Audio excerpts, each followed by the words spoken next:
আপনারা দয়া করে সমস্ত ভিডিওটি দেখবেন, শুধু শুধু চলে যাবেন না।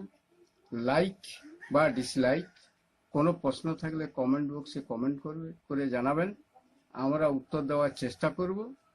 আপনারাই হলো আমাদের আপনজন।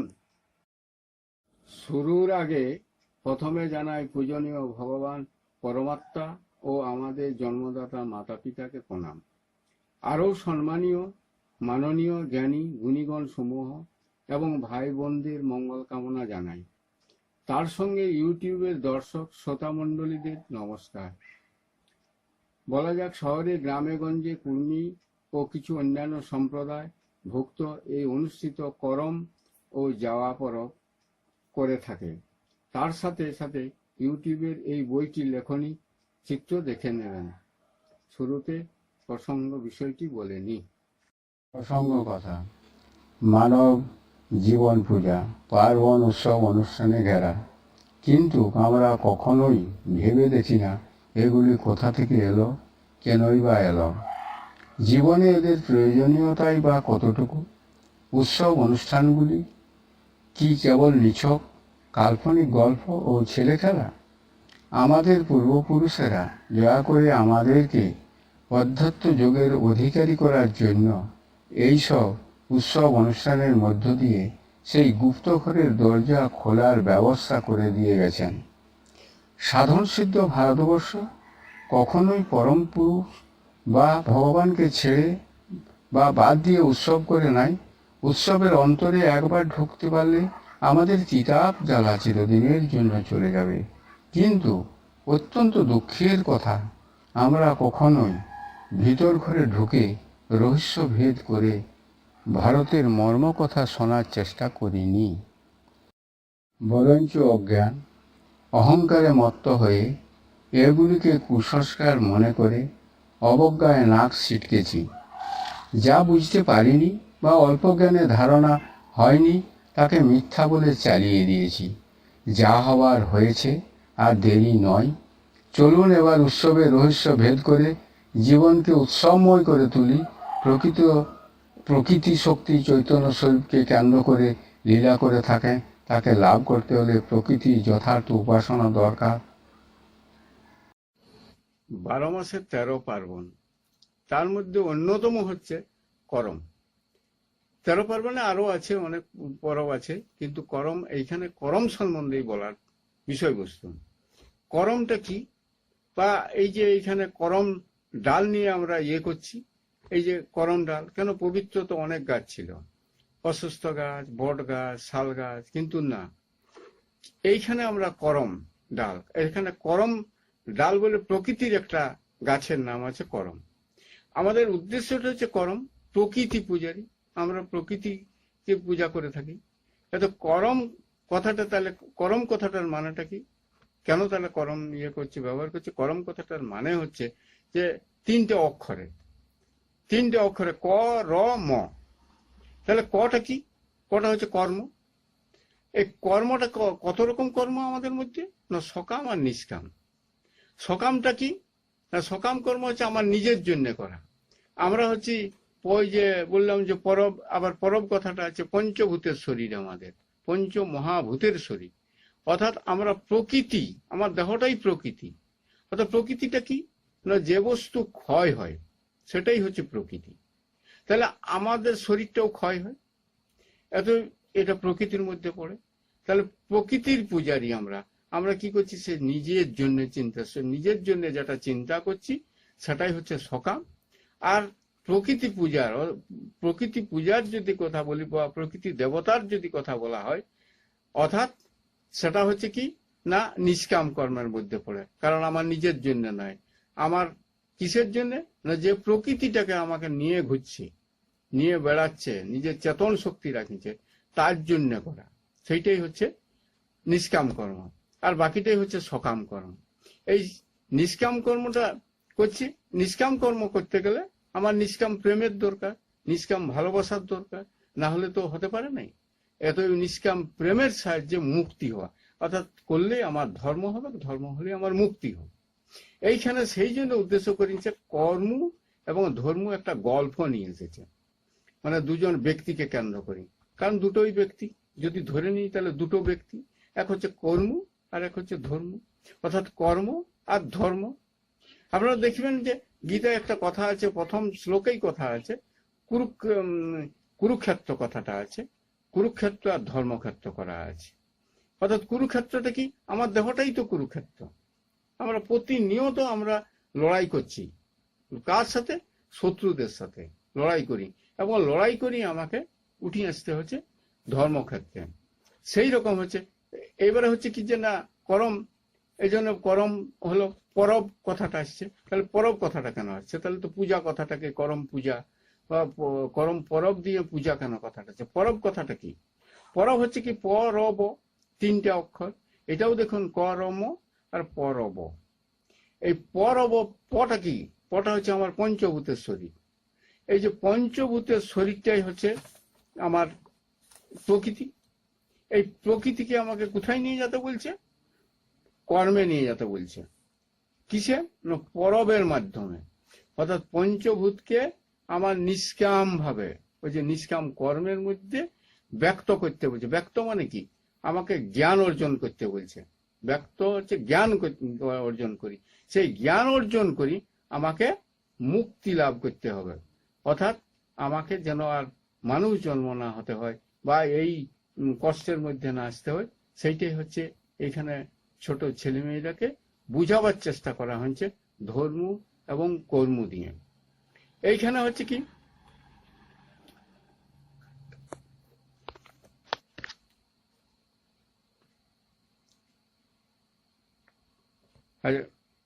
সকাম, এখানে সকাম কর্ম, এই যে কর্ম কর্ম বিরূপ হলে অর্থাৎ সকাম কর্ম, যখন সকাম কর্ম করতে যাই তখন আমার নিজের কথাই চিন্তা ভাবনা করি, আবার কি করি না অপরকে ঠকানোর দিকে নিয়ে যাই।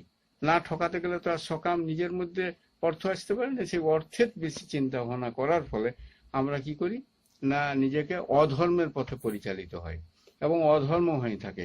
সেই জন্য কি করছে না সকাম কর্ম থেকে নিষ্কাম কর্মে যাওয়ার কথা বলছে। নিষ্কাম কর্ম গেলেই তাকে কি হচ্ছে না আমি কি বলে আমার ধর্ম আছে। এই ধর্মের বন্ধন মুক্ত হতে পারলেই, এই কর্মবন্ধন অর্থাৎ সকাম কর্মের বন্ধন থেকে মুক্ত হতে গেলে আমাকে নিষ্কাম কর্মের মধ্যে যেতে হবে।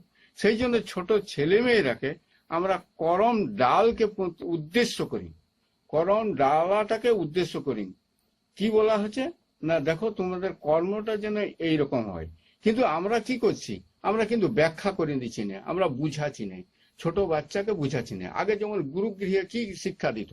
গুরুগৃহে শিক্ষা দিত ব্রহ্মচর্য শিক্ষা দিত, অর্থাৎ চলার পথ, কিভাবে তুমি ভবিষ্যতের জীবনে সমাজে একজন প্রতিষ্ঠিত হতে পারবে, তুমি একজন জ্ঞানী গুণী ব্যক্তি হতে পারবে, তার শিক্ষা দেওয়া হতো। ব্রহ্ম কি? ব্রহ্মই হচ্ছে তো প্রকৃতি। এই প্রকৃতিটাকে ভালো করে শিক্ষা দিত। এখন কি করছে না আমরা পূর্বপুরুষের যে সবগুলোকে ধীরে ধীরে ধীরে ধীরে আমাদের মধ্যে এই যে পরমের মাধ্যমে বা পূজার মাধ্যমে বা নানা অনুষ্ঠানের মাধ্যমে নিয়ে আসছে, সেটাকে আমরা কিন্তু কেউ বুঝাতে চেষ্টা করছি না। এবং না বুঝাতে যাই আমরা কুর্মী জাতিটাই আজ অধঃপতনের দিকে চলে যাচ্ছি।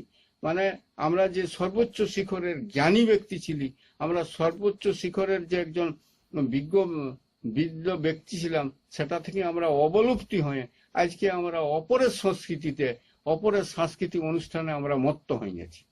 আমরা কখনো ভাবছি নাই যে আমাদের যে একটা সংস্কৃতি আছে, আমাদের একটা যে অনুষ্ঠানের মাধ্যমে যে সংস্কৃতি আছে, সেটাই আমরা ভুলে গেছি।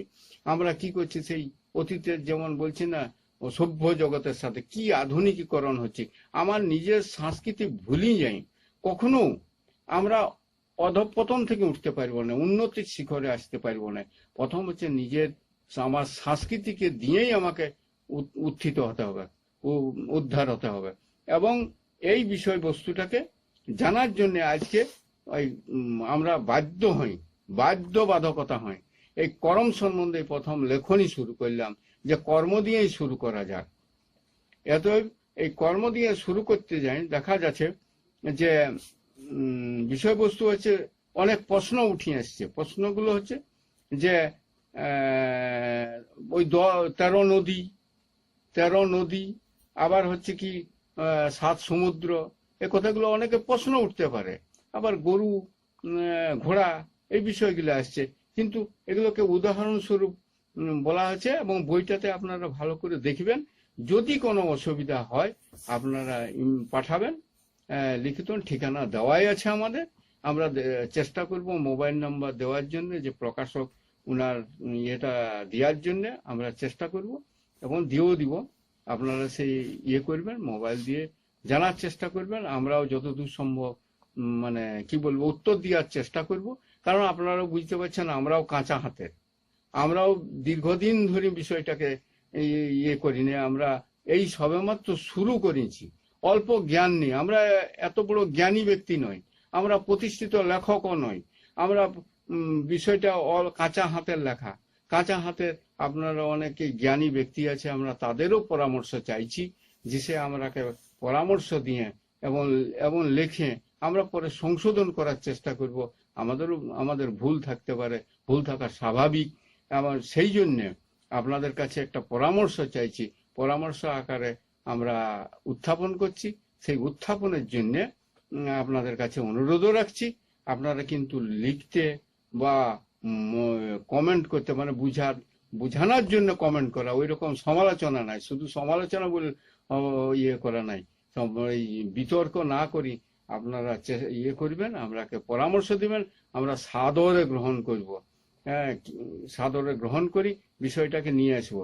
আর যাকে যে বিষয়টাকে আমি একটু উত্থাপন করলাম, যে 13 নদী, 13 নদীটা কি?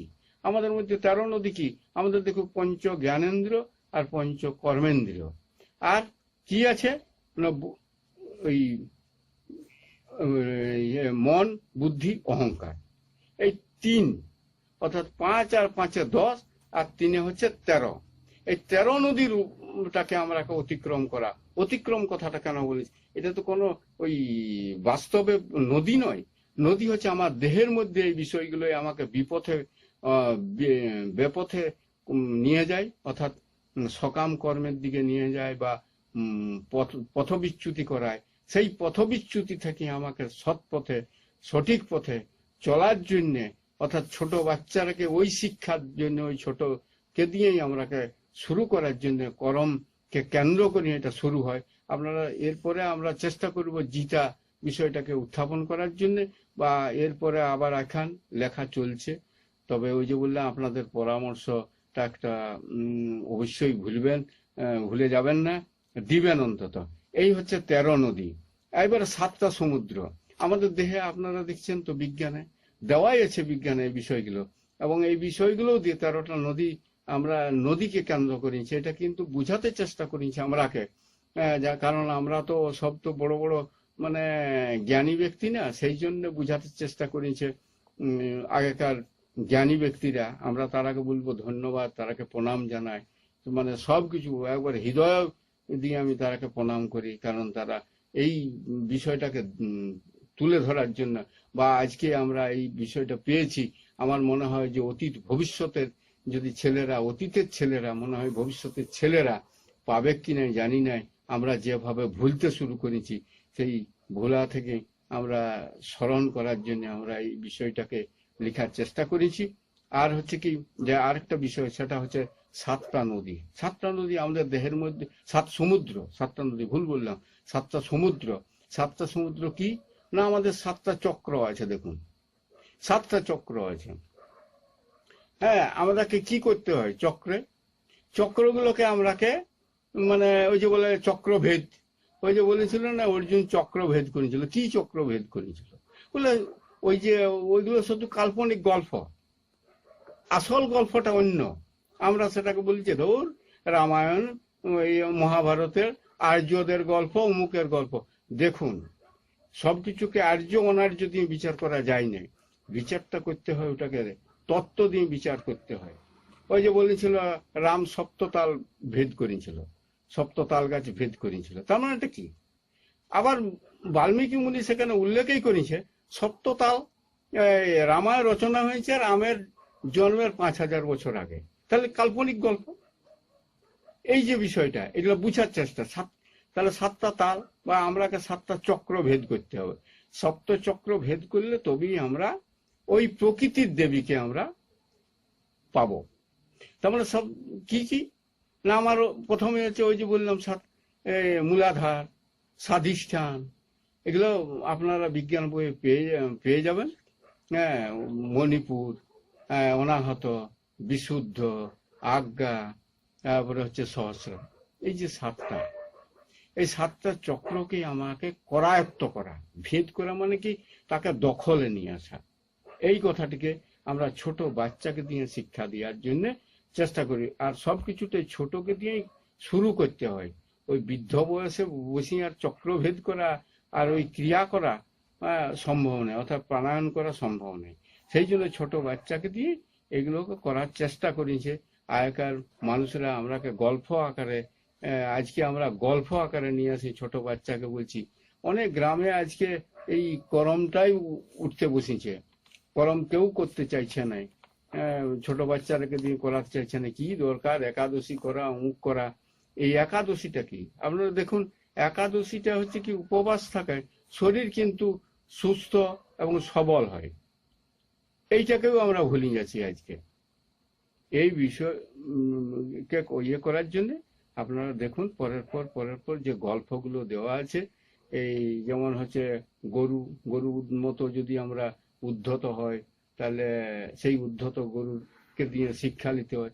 আমরা দেখি, আপনারা অনেকেই পড়েছেন, আমরা সাধারণত একটা কি বলবো, বকের কাছেও শিক্ষা নিতে হয়, একটা কুকুরের কাছে শিক্ষা নিতে হয়, একটা হাতির কাছে শিক্ষা নিতে হয়, প্রতিটা প্রকৃতির সব বিষয়ের কাছে, সব জন্তু জানোয়ার, প্রকৃতির একটা গাছের কাছেও আমাকে শিক্ষা নিতে হয়। সেই জন্য সেই করম গাছ থেকেও আমাকে শিক্ষা লিয়া যে কি বিষয়গুলা। এই হচ্ছে বিষয়বস্তু বটে। আরো আপনারা একটু আরো আসছি পরে। হ্যাঁ, আরেকটা কথা বলার, শেষ কথা বলার আমার কিছু অনুরোধ আছে। সেটা হচ্ছে, আপনারা জ্ঞানী মানুষ, আমরা অল্প জ্ঞানী মানুষের কলম দিয়ে লেখা কেন না, এই যে অনেকে হয়তো প্রশ্ন করবেন বা বলবেন যে আপনারা কুর্মী সম্প্রদায়কে উদ্দেশ্য করি কেন দিলেন। না, ওই শুধু কুর্মী সম্প্রদায় না, সমস্ত মানব জাতিরই দরকার কুর্মী সম্প্রদায়। আমি একজন কুর্মী হয়ে মানে এই কুর্মীদের মধ্যে দেখছি এটা, মানে দীর্ঘদিন দেখেছি, কিন্তু এখন দেখা যাচ্ছে ইদানিং কমে যাচ্ছে। এবং আরো কিছু সম্প্রদায় এই করম অনুষ্ঠান বা জিতা অনুষ্ঠান বা এখানে এগুলো করে। এই জন্যে করম সম্বন্ধেই কলমটা একটু চালিয়েছি, কিন্তু কাঁচা হাত। আমরা বলেছি, আগেও বলেছি আমি, যে আমরা অজ্ঞানী মানুষ, সবেমাত্র কলম শুরু করেছি। আপনারা অনেক জ্ঞানী মানুষ আছেন, এবং অন্যান্য সম্প্রদায়ের মধ্যেও যারা আছেন তারা জ্ঞানী মানুষ আছেন। আপনাদের কাছে আমার কোন রকম ভেদাভেদ নাই।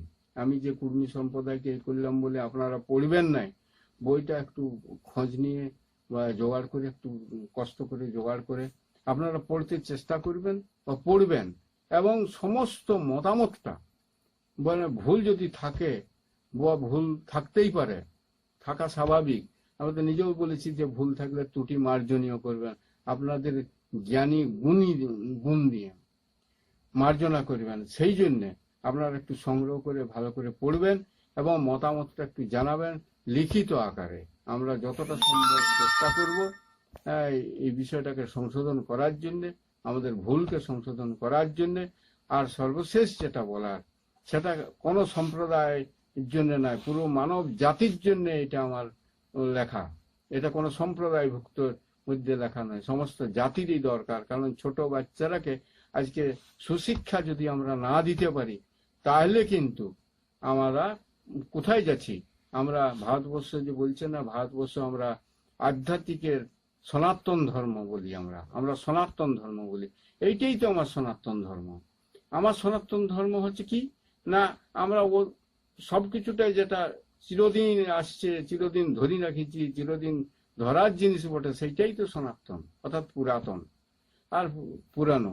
এই যে বিষয়টা, এইটাকে আমরা যদি না ধরে রাখতে পারি, তাহলে কিন্তু আমরাই আমাদের পায়ে কুড়োল মারার মতোই বিষয়বস্তু হয়ে দাঁড়াবে।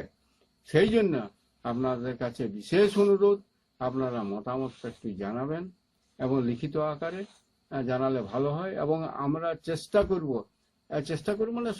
যদি আপনি ব্যাপকভাবে মতামত দিতে পারেন, তাহলে আপনার সাথে দর্শন করা, আপনার সাথে আলোচনা করার আমরা সুযোগ